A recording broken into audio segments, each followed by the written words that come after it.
Assalamualaikum. Hari ini kita akan belajar ciri-ciri benda hidup. Ciri-ciri benda hidup. Dan sebelah pula. Surat sebelah. Bernafas. Macam ni.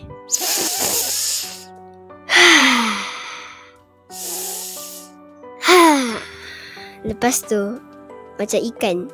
Macam Pusat sebelah pula.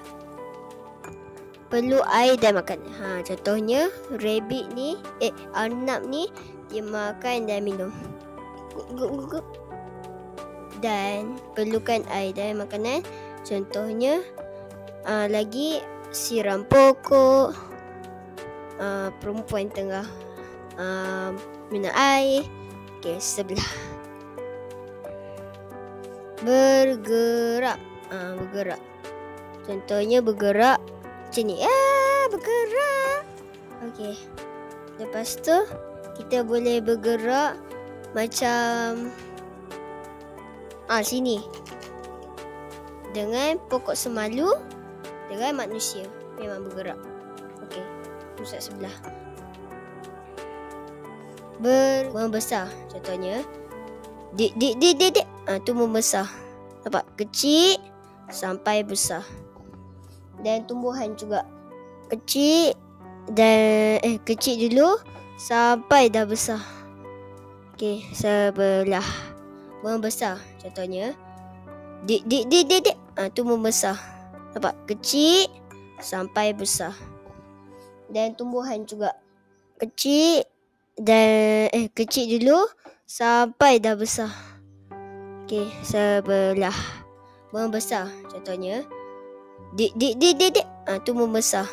Nampak? Kecil sampai besar. Dan tumbuhan juga. Kecil dan kecil dulu sampai dah besar.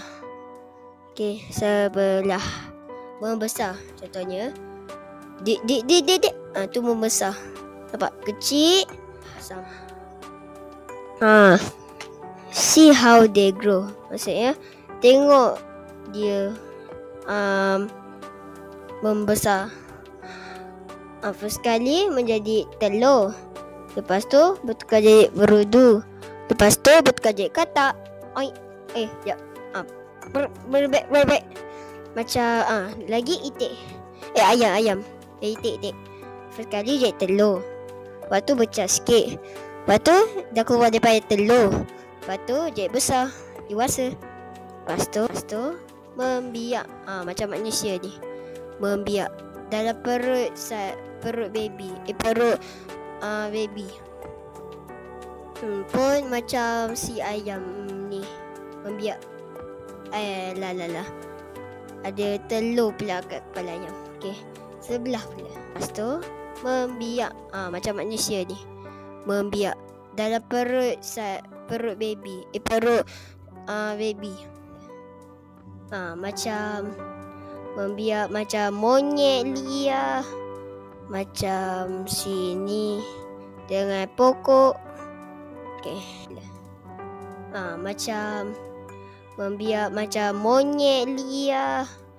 Macam sini dengan pokok. Okey. Macam membiak macam monyet liar. Macam cakap, Are you a living thing?